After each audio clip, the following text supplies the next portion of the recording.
Ladies and gentlemen, I'm delighted to have this opportunity to address your conference and can only hope you will forgive me for not being with you in person. My diary seems to become ever more unmanageable with every passing year, and I'm afraid that it has not been possible to find the time to travel to Washington. It is, however, hugely encouraging that so many of you have been able to do so, and that such a large and eminent group from the financial world has come together for these important discussions. The context in which business operates is subject to fundamental change, and it seems to me that we have reached a crossroads, or indeed a tipping point, for the global economy. The recent and to some extent continuing financial crisis has demonstrated shortcomings in our financial systems and institutions which could pose a threat to the long-term stability of the global economy. There is also growing awareness, but happening far too slowly, that the Earth's natural resources are being consumed at a much faster rate than they are being renewed. In other words, our planet has reached a point of crisis, with the time to act rapidly running out.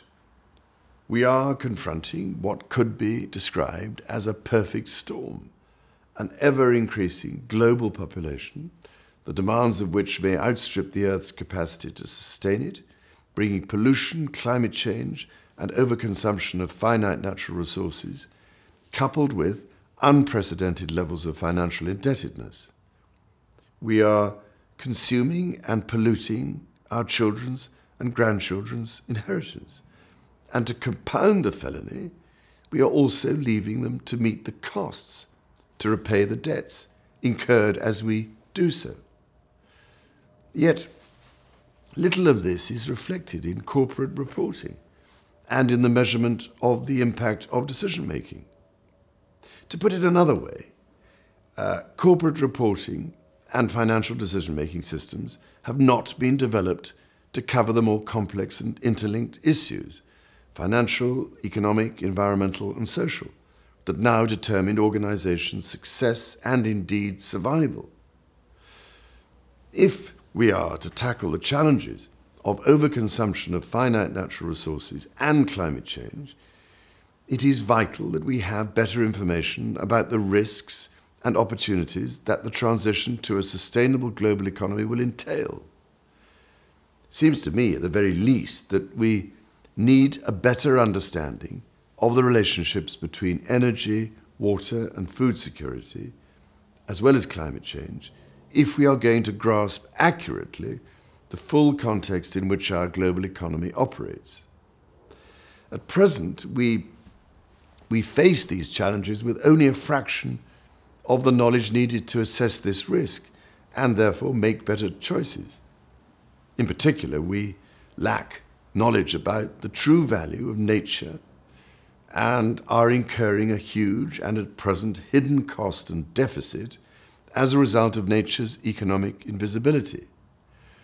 While we account for our financial income, expenditure, assets and liabilities with great precision, our greatest asset, the natural capital on which everyone depends, is not accounted for at all. This is why, if I may say so, it is so important for those of you in the financial sector to take on the responsibility for providing the better decision-making systems and information which are so urgently required, and to show that acting for the long term and in the best interests of communities and the environment is the right financial approach, and not just an expensive luxury to be discarded rapidly in times of economic downturn.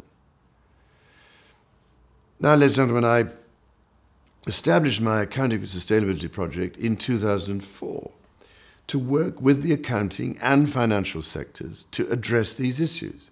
In other words, the failure to value and measure natural capital, the narrowness and retrospective emphasis of most accounting information, and the disproportionate focus by business and investors on the short term.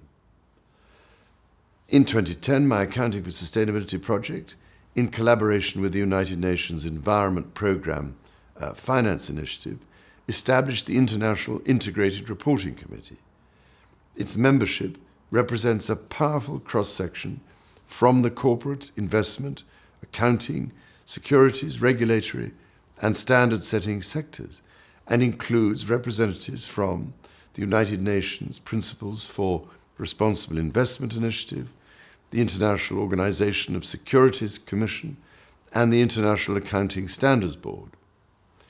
Its objective is to instigate the creation of a global system for integrated reporting to provide the broader information which is so urgently required in a clear, concise, and comparable format. With your support, the International Integrated Reporting Committee can provide an overall framework for better informed decision-making and reporting. But there is, of course, also a huge range of more sector-specific work being undertaken, which would also benefit enormously from your interest and input. My Cambridge Programme for Sustainability Leadership is, for example, working with leaders in the banking sector to identify ways in which banks can collectively stimulate the redirection of investment away from activities that damage natural capital towards those that benefit the environment, while always ensuring attractive returns for investors.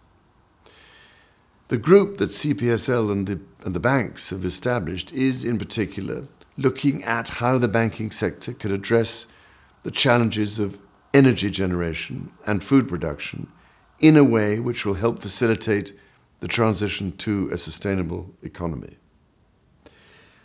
At my urging, CPSL has also brought together leaders from the international insurance industry to form the ClimateWise initiative.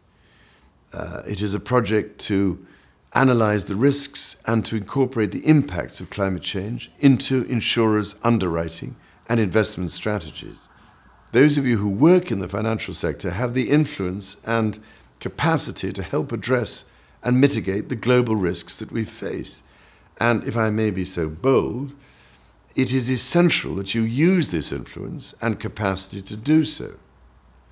Make no mistake, the decisions that investors and businesses take in the next few years will have a cumulative impact on humanity's ability to survive in the long term, in a way and to an extent never experienced or seen previously. If we do not have the right information and systems to make the right decisions, we will effectively lock our children and grandchildren into a very grim future. As the Native American proverb says, we do not inherit the earth from our ancestors, we borrow it from our children. So I can only hope and pray, ladies and gentlemen, that your discussions over the next few days will be an important and practical step along the road towards the more resilient and sustainable global economy so urgently required.